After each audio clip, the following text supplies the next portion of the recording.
Hai guys, kembali lagi bareng gua di Baraya Anime. Gimana kabar kalian semua? Wahai para penikmat konten spoiler, semoga kalian selalu diberi kesehatan, dilipat rezekinya, dan dipermudah segala urusannya.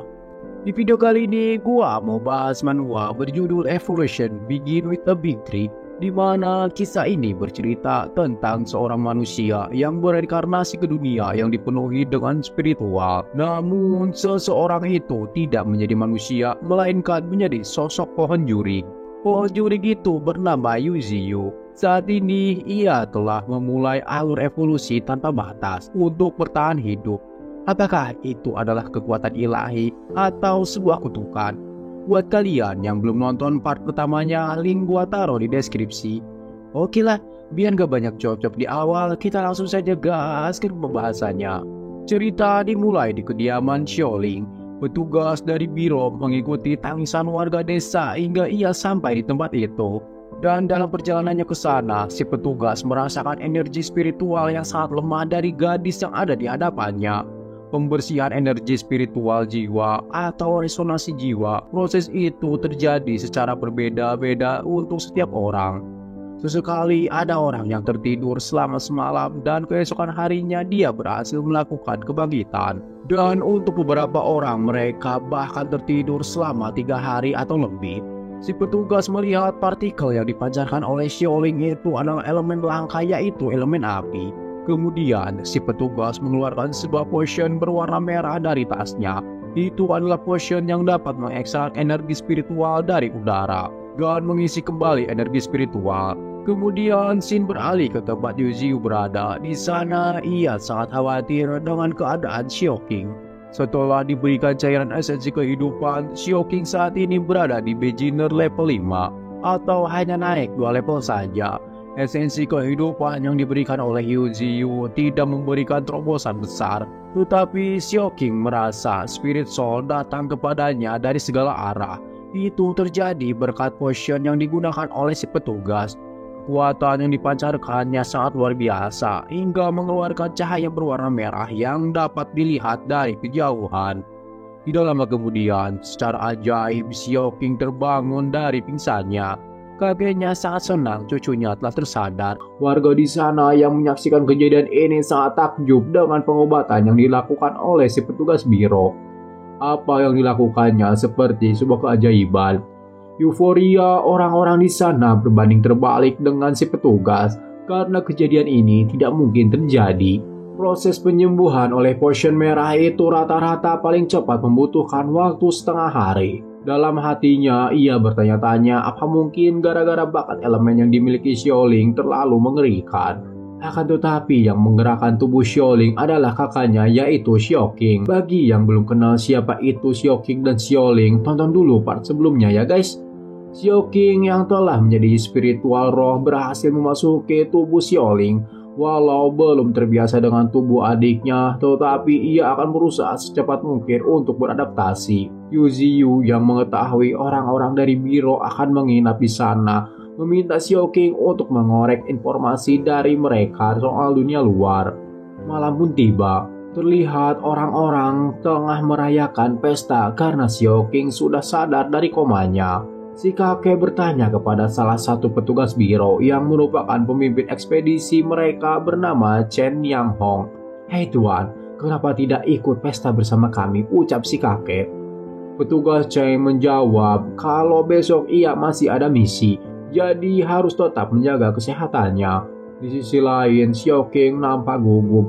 Ia diberitahu Ziyu untuk jangan langsung menanyakan ke intinya dan mencoba untuk bertanya tanpa ragu. Xiaoking pun memulai misinya dengan bertanya kenapa para petugas biro jauh-jauh datang ke desanya. Si petugas yang tadi memberikan potion merah itu bernama Yan Gao Yuan. Gao menjelaskan kalau akhir-akhir ini aktivitas monster yang bermutasi di tempat itu sangat aktif dan banyak. Ia dan rekan-rekannya datang ke situ untuk melakukan penelitian. Namun Xiaoking sendiri tidak pernah bertemu dengan mutasi monster manapun. Kemungkinan alat yang digunakan kelompok Gao itu rusak. Gao sendiri sangat yakin kalau alatnya tidak rusak, karena alat yang digunakan mereka adalah satelit energi spiritual yang dapat mendeteksi sesuatu yang tidak normal. Jadi mereka datang untuk menginvestigasi kejadian yang terekam oleh satelitnya. Mengetahui itu membuat Yuziu terkejut. Ia tidak menyangka dunia manusia sudah meneliti dan membuat alat untuk mendeteksi energi spiritual. Dirasa informasi di luar sangat bermanfaat, Yuziu meminta Xiaoqing untuk menanyakan lebih banyak informasi tentang satelit energi spiritual. Jadi, satelit energi spiritual hanya bisa mendeteksi anomali di tempat tertentu dan tidak dapat secara akurat memberitahu lokasinya. Menurut satelit, konsentrasi energi spiritual di wilayah Xiaoqing sangat kuat dan terlihat berbeda. Gao pun menambahkan kedatangan mereka ke sana memiliki beberapa tujuan lain. Pertama, untuk mengevakuasi warga. Kedua adalah untuk memastikan energi spiritual di wilayah ini normal atau tidak. Dan ketiga adalah mengkonfirmasi lahirnya mutasi bis yang baru. Yuziu sedikit lega karena alat pendeteksi yang dimiliki Biro Spiritual hanya dapat mengetahui kepadatan energi spiritual. Mereka masih belum tahu pasti tentang keberadaannya. Yuziu merasa dirinya terdeteksi ketika melawan Siwa X-Snake. Namun untungnya, Yuziu telah mengaktifkan kabut di seluruh lembah dan pegunungan. Setelah kejadian ini, Yuziu akan lebih berhati-hati lagi untuk tidak membuat pergerakan besar. Dengan jangkauan satelit yang sangat luas, ia khawatir para petugas membawa perangkat yang lebih canggih dan bala bantuan yang lebih banyak. Saat ini, Yuziu merasa takut terhadap manusia, yang padahal dulunya ia juga manusia. Jadi, jika suatu saat nanti ia ditemukan oleh mereka, pilihannya hanyalah bertarung melawan mereka dengan segala yang ia punya. Singkat cerita, di keesokan harinya, pasukan dari Biro Spiritual terlihat akan pergi dari desa. Gao berkata kepada kepala desa untuk memikirkan hal yang ia sudah ceritakan semalam. Ya, meskipun kepala desa ingin menolaknya, akan tetapi pilihan terbaik adalah membiarkan cucunya untuk ikut bersama mereka ke kota. Karena Xiaoqing telah hilang ingatan, pastinya ia tidak mengerti dalam banyak hal. Gao pun berjanji akan memberikan pengobatan dari dokter terbaik untuk menyembuhkan hilang ingatannya. Dan saat ini Gao beserta yang lainnya akan pergi ke pegunungan untuk memastikan energi spiritual di sana. Setelah selesai, ia akan kembali ke desa untuk menjemput Xiaoqing. Mendengar percakapan itu, di belakang si kakek, Xiaoqing hanya menatap dengan tatapan yang menakutkan. Gao dan rombongannya pun mulai berangkat ke tempat yang menjadi tujuan mereka. Setelah sampai di sepertiga jalan, Gao dan yang lainnya merasa mereka sedang kasarung atau kembali ke tempat yang sama. Mereka sudah 2 hari berada di sana tanpa menemukan jalan keluar. Ditambah kabut yang menyelimuti mereka bukannya menghilang tetapi semakin menebal. Dan pada saat itu, mereka sudah 2 jam berjalan terus kembali ke tempat yang sama. Di tengah kebingungan itu, terlihat familiar Yuziu, yaitu serigala badai dan si Jabrik datang menghampiri Gao dan rekan-rekannya. Tetapi Gao belum menyadari kedatangan mereka dan berasumsi jika 17.000 energi spiritual yang terdeteksi oleh satelit mungkin disebabkan oleh kabut tebal yang membuat mesinnya error. Di sisi lain, Yuziu sangat mewaspadai salah satu orang di antara manusia yang datang, yaitu Yan Gaoyan. Instingnya sangat tajam. Kabut tebal yang digunakan Yuziu bernama halusinogen yang membuat orang-orang yang ada di dalamnya mengalami halusinasi dan akan terus berjalan berputar-putar di tempat. Yuziu berharap mereka segera pergi dari wilayahnya tanpa melakukan apapun. Tapi jika mereka tetap memaksa masuk, mungkin sesuatu buruk akan terjadi kepada mereka. Beberapa jam berlalu, grup yang dipimpin oleh Gao akhirnya bisa keluar dari jebakan yang dibuat Yuziu. Dan mereka terus bergerak ke dalam gunung. Semakin jauh mereka masuk ke dalam gunung, suasana di sana semakin menyeramkan. Tidak lama kemudian terdengar raungan dari balik kabut membuat semua orang di sana panik.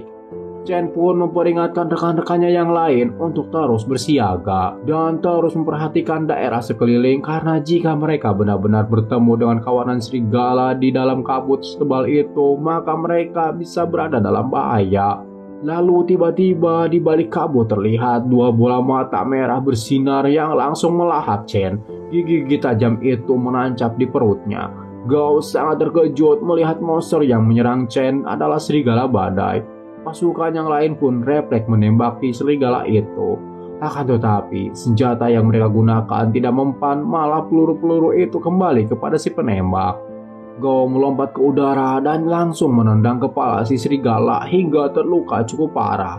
Namun tidak berselang lama, serigala badai itu menyerang balik Gao dengan menggunakan cakarnya. Serangan itu membuat Gao terluka di perutnya. Ia berpikir kabut yang ada di sekelilingnya seperti mempunyai kesadarannya sendiri karena membuat pergerakannya menjadi terbatas. Setelah serigala badai, saat ini giliran si Jabrik yang menyerang pasukan Biro lainnya. Energi spiritual dari mutan bis puncak kelas menengah berkisar 4.000 sampai 6.000 energi spiritual. Tembakan peluru dan bom tidak akan bekerja pada mereka. Bersama dengan kekuatan bertarungnya yang hebat, satu monster saja sudah lebih dari cukup untuk menghancurkan grup kecil bersenjata lengkap. Dan high level mutan beast lebih dari cukup untuk membuat sebuah kota mengalami bencana. Dari kejauhan, Chen berteriak pada rekan-rekannya yang lain agar mereka menggunakan senapan penembus baja. "Monster sialan, matilah kau!" teriak salah satu pasukan yang menembakkan senapan penembus baja ke arah si Jabrik. Serangan itu menimbulkan ledakan yang sangat dahsyat, memporak-porandakan area sekitar. Dalam hatinya, mereka bertanya-tanya apakah para monster itu telah mati. Namun mereka dibuat terkejut karena si Jabrik masih sehat walafiat. Malahan ia berdiri bersama 3 serigala badai lainnya. Orang-orang dari Biro mulai panik dengan apa yang terjadi.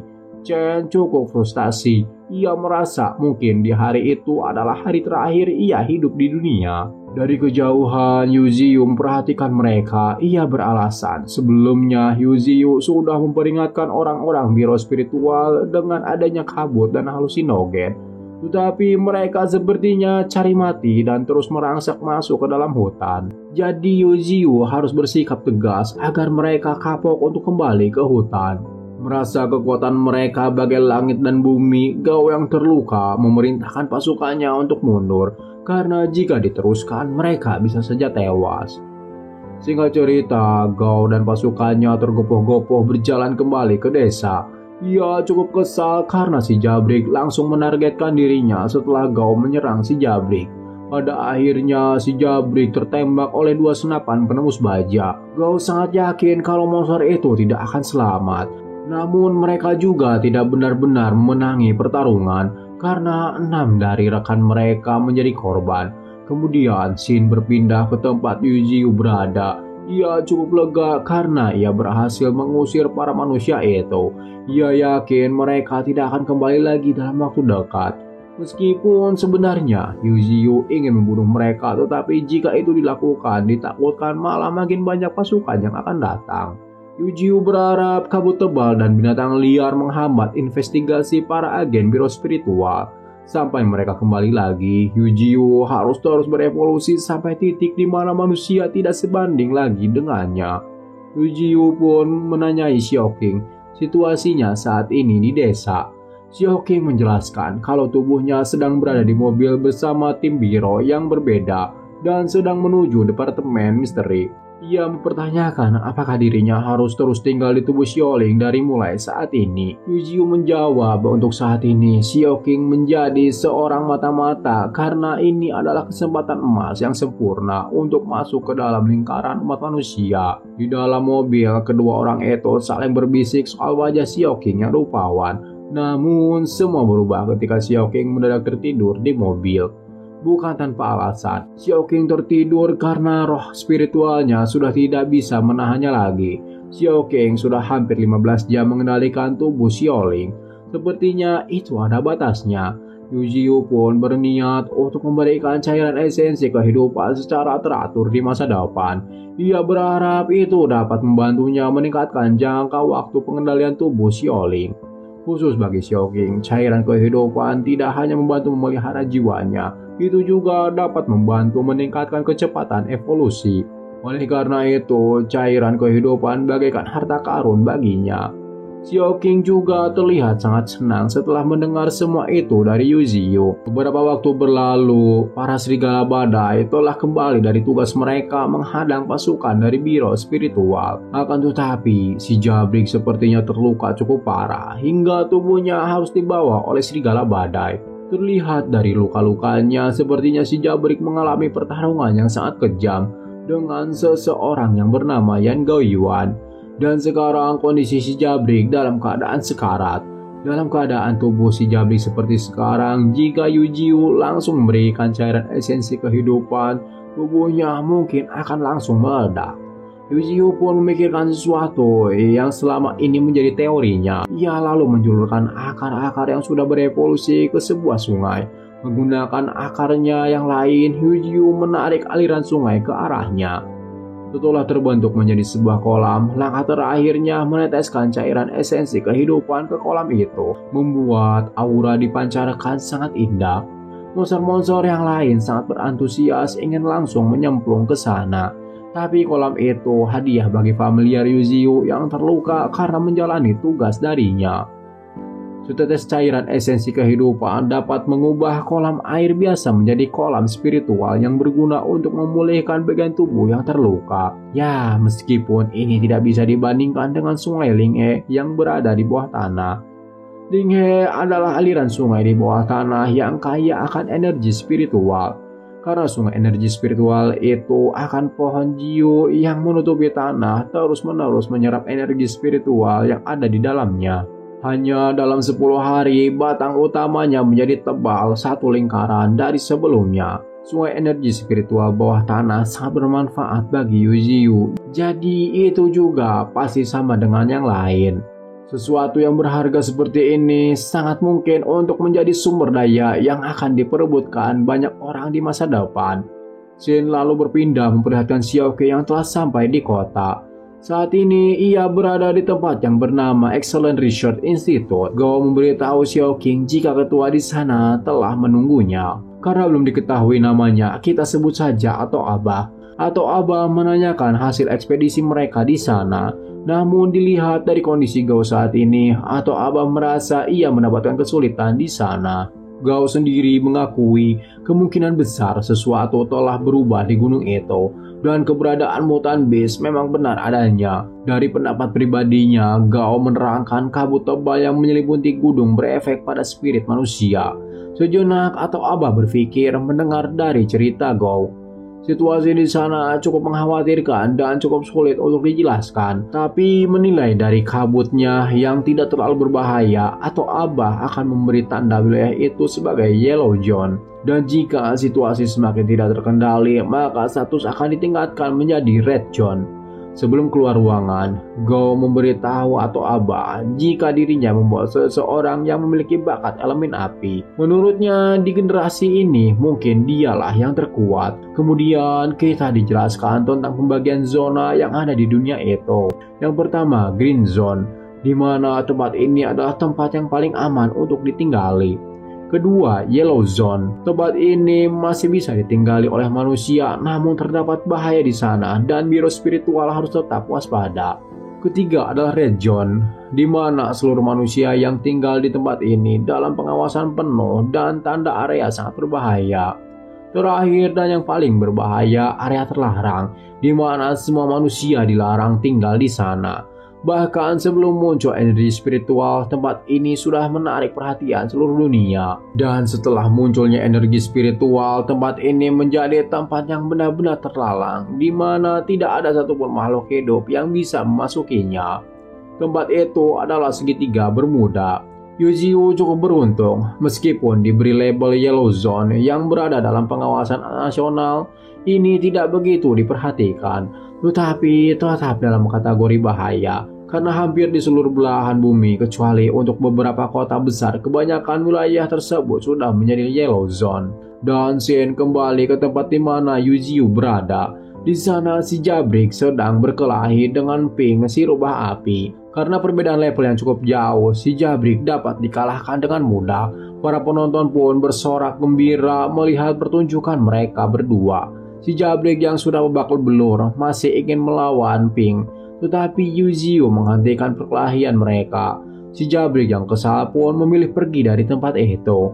Setelah insiden penyerangan tim Gao, tidak ada pasukan lain yang dikirim ke sana, yang berarti masalah yang ditimbulkannya kemarin bukan menjadi masalah besar. Tapi menurut Yuzio akan lebih baik bagi mereka jika mereka tidak lagi datang ke tempatnya. Kemudian datang famili Yuzio, yaitu serigala malam yang membawakannya 2 ekor buruan yang masih hidup untuk jadi bahan farming mendapatkan poin evolusi. Dia merasakan keuntungan menjinakkan para beast sudah mulai terasa. Dengan begitu, ia dapat berevolusi dengan cepat dan menjadi yang terkuat di dunia. Di saat yang lainnya memakan daging hasil buruan serigala badai, Pink hanya berdiam diri karena menjaga image keanggunannya. Mana mungkin sosok anggun itu makan serabutan di tanah. Sedangkan si monyet emas asik rebahan sambil nyemil daun yang ia cabut dari Yuzio. Si monyet emas melakukan itu bukan tanpa alasan, karena ia telah mengaktifkan bakat bawaan penyerapan ekstrim. Jadi tubuhnya akan menyerap zat yang bermanfaat secara substansial. Kemudian Yuzio mengecek hasil farming point evolusinya di Windows. Saat ini ia telah mengumpulkan 172 poin evolusi. Untuk mengupgrade 50 cabang yang dimilikinya, Yuzio membutuhkan 250 poin evolusi. Jadi ia hanya mengupgrade setengahnya saja. Setelah di-upgrade ke level 2, kekuatan cabang tersebut meningkat cukup signifikan. Dari ketahanan yang seperti besi namun sangat fleksibel, lalu dapat mengeluarkan efek paralis dan stun. Mengetahui cabang yang dimilikinya mendapat efek baru yaitu paralis dan racun, Yuzio tidak sabar untuk mencoba bagaimana cara kerjanya. Dan tentu saja si Jabri yang paling rese di kelompoknya lah yang paling cocok menjadi bahan uji coba. Saat ini si Jabrik akan menghampiri sapi tanduk emas. Yuzio langsung nyelepet si Jabrik dengan cabang yang telah di-upgrade. Tidak lama setelah itu si Jabrik langsung tepar dibuatnya. Yuzio yang melihat cabangnya kali ini dapat digunakan dalam pertarungan sangat senang dan tertawa terbahak-bahak. Karena ini adalah dunia di mana si Jabriklah yang tersiksa. Tapi tanpa diduga si Jabrik bangkit kembali dan langsung culang-cileng mencari keberadaan sapi tanduk emas di mana. Melihat si Jabrik yang bisa bangkit kembali, Yuzio jadi merasa ketipu dengan deskripsi yang muncul di sistem. Kemudian Xiaoqing beritahu Yuzio keunikan dari musang madu atau si Jabrik. Jadi musang madu adalah omnivora yang terlihat dengan kemampuan kebal terhadap racun. Namun ia baru tersadar kalau yang dibicarakan itu adalah Xiaoqing. Tubuh Xiaoqing dalam beberapa hari ini hanya diberi makan dan kebutuhan sehari-hari. Mereka tidak menginginkan dirinya untuk melakukan apapun. Gao berencana membawa ke salah satu institut. Tapi sebelum masuk ke sana, Xiaoqing harus mengikuti tes dan harus lulus agar bisa masuk ke institut tersebut. Dan jika gagal, Xiaoqing akan dikembalikan ke desanya. Tubuh Xiaoling membangkitkan bakat elemen api. Sementara itu, jiwa Xiaoqing membangkitkan bakat spiritual. Jadi dua kombinasi itu akan menjadi sesuatu penemuan yang hebat. Ditambah dengan life esensi akan membuat sosok manusia berkekuatan monster. Yuzio menjanjikan akan memberikan lab esensial jika Xiaoqing lolos tes tersebut. Karena jika Xiaoqing lolos dan dapat berbau dengan manusia, Xiaoqing akan menjadi mata-mata bagi Zio. Ya, tentu saja Xiaoqing sangat berantusias. Dan jika ada seseorang yang menghalanginya, Yuzio memberikan keleluasaan Xiaoqing untuk melakukan apapun. Dengan wajah serius, Xiaoqing pun siap melaksanakan perintah bosnya. Singkat cerita, Shen beralih ke gedung spiritual institut. Di sana, Xiaoqing yang menggerakkan tubuh saudara kembarnya Xiaoling dibawa Gao ke salah satu tempat untuk melakukan sebuah tes. Gao menjelaskan ada dua alasan utama didirikannya organisasi tersebut. Yang pertama yaitu mempelajari kekuatan spiritual, dan yang kedua adalah untuk melatih manusia super. Tapi ketimbang organisasi, tempat itu lebih seperti akademi manusia super. Ada beberapa orang yang baru saja membangkitkan kekuatannya datang dari seluruh penjuru dunia. Dan pada saat ini Xiaoqing sampai di tempat uji tes. Salah satu wanita berambut abu-abu menatap sinis terhadapnya. Ia bergumam seperti merendahkan sosok Xiaoqing yang menurutnya bau dan seperti lumpur. Kemudian keriuhan di tempat itu sirna karena kehadiran tetua di sana, yaitu atau Abah. atau Abah langsung berpidato di sana jika dunia saat ini telah berubah dan keselamatan umat manusia berada dalam bahaya. Oleh karena itu, mereka juga harus berubah. Jika manusia tidak berevolusi, maka mereka akan terhapuskan dari dunia. Cepat atau lambat, masa depan umat manusia akan berada di tangan para peserta ujian di sana. Namun, sebelum itu, mereka harus menjadi lebih kuat dan kemudian memimpin generasi baru yang terus hidup. Menyentuh layar untuk mengetahui seberapa besar kekuatan spiritual yang dimilikinya. Pak Kumis membagi-bagi kelas mereka berdasarkan tingkatan spiritual para peserta. Banyak peserta yang kecewa karena nilai spiritualnya sangat rendah, dan ada juga yang bahagia karena tingkatan spiritualnya berada di angka 1200 poin dan masuk di kelas medium. Menurut Pak Kumis, dibandingkan dengan generasi pertama, para peserta kali ini yang didominasi Gen Z jauh lebih buruk. Kemudian peserta selanjutnya yang maju ke depan adalah Yan Lengling, wanita yang meremehkan Xiaoqing. Bukan tanpa alasan, Neng Lengling memandang rendah Teteh Xiaoqing karena kekuatan spiritualnya mencapai 2000 poin, yang membuat Pak Kumis tak kaget-kaget. Itu angka yang sangat tinggi, bahkan generasi pertamanya tidak ada yang punya skor setinggi itu. Para pria di sana pun kesengsem padanya, selain hebat, dia juga rupawan. Namun, Neng Lengling dengan kesombongannya berkata kalau mereka itu sangat norak. Melihat kekuatannya sebesar itu, bukankah itu hal yang biasa? Dan kemudian, peserta terakhir yang akan mengecek kekuatan spiritualnya adalah Xiaoqing. Sebelum menilai kekuatan spiritual Xiaoqing, Pak Kumis mencatat terlebih dahulu nilai spiritual Lengling. Ia pun bergumam dengan bakat yang dimiliki Lengling, mungkin saja 1 tahun ke depan ia akan semakin bersinar. Pak Kumis yang sangat optimis jika Lengling akan menjadi harapan bangsa. Jadi tidak ada masalah kalau ada murid dengan kekuatan spiritual di bawah 10 poin muncul lagi. Di ruangan atas, atau Abah bersama Gao mengamati peserta tes. Mereka pun saling mengobrol soal orang bawaan Gao. Dan apa yang terjadi, mata si Pak Kumis hampir lepas dari kepalanya. Karena kekuatan spiritual yang dipancarkan sebanyak 5000 poin, bahkan itu masih meningkat hingga 6000 poin. Dan akhirnya alat pengecekan itu rusak. Maafkan aku merusaknya, ucap Xiaoqing. Kesombongan Lengling pun seketika hancur melihat kekuatan spiritual dari Xiaoqing yang tidak masuk akal. Berikutnya, Pak Kumis memimpin para peserta untuk melakukan tes tahap kedua. Dan siswa yang memiliki nilai spiritual di atas 100 pergi ke tempat tes yang berbeda berdasarkan kelas yang sudah ditetapkan pada saat tes tahap pertama. Tes tahap kedua adalah tes kekuatan fisik, di mana di sana Gaulah yang akan menjadi lawan beberapa orang yang memiliki kekuatan spiritual 900 ke atas. Tesnya cukup sederhana. Jika para siswa dapat menempelkan 1 jari saja pada tubuh Gao, maka mereka dinyatakan lulus. Gao memberi keleluasaan kepada para siswa untuk memakai metode apapun yang mereka mau. Namun sebelum tes itu dimulai, Xin beralih ke tempat Yuziu berada.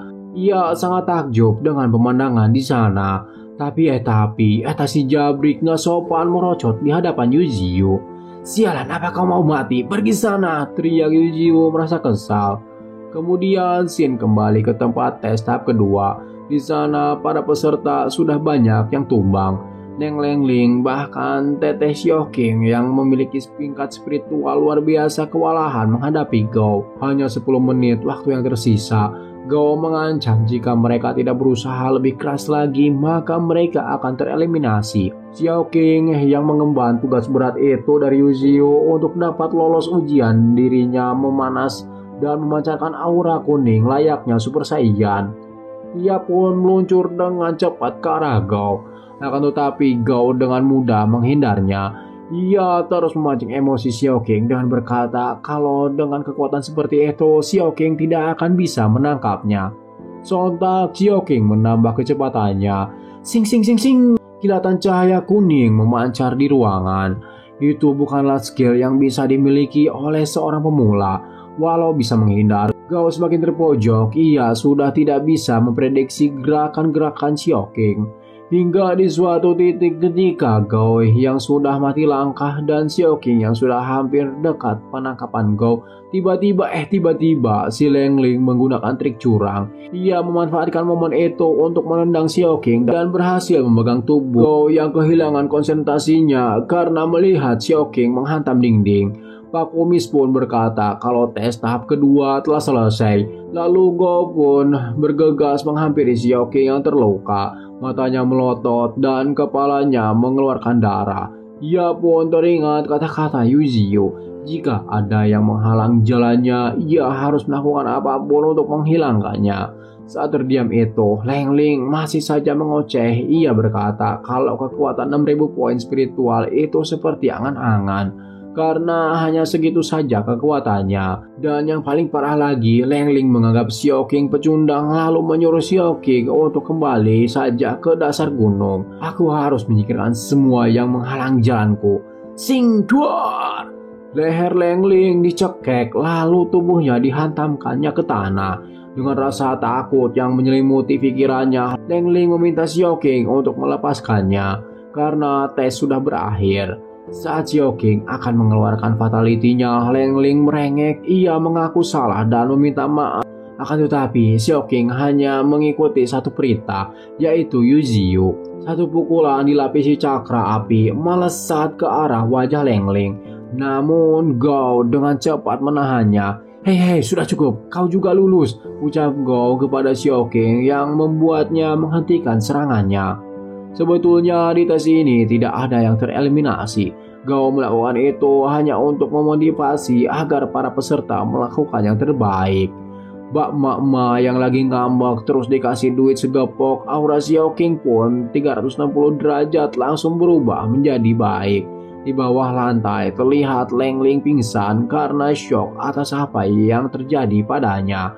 Ya, Gao sendiri merasa cepat atau lambat ia tidak akan bisa menahan Xiao Qing lagi. Atau Aba yang melihat pertarungan tadi di atas ruangan berkata mereka harus memfokuskan untuk melatih Xiao Qing. Singkat cerita, roh spiritual Xiao Qing melapor pada Yuzio kalau ia telah menyelesaikan tugasnya, yaitu lolos seleksi di biro spiritual. Tentu saja Yuzio sangat senang mendengarnya, hingga memuji Xiao Qing benar-benar seorang yang jenius. Ya, entah sekarang dia masih bisa disebut orang mati atau kunti.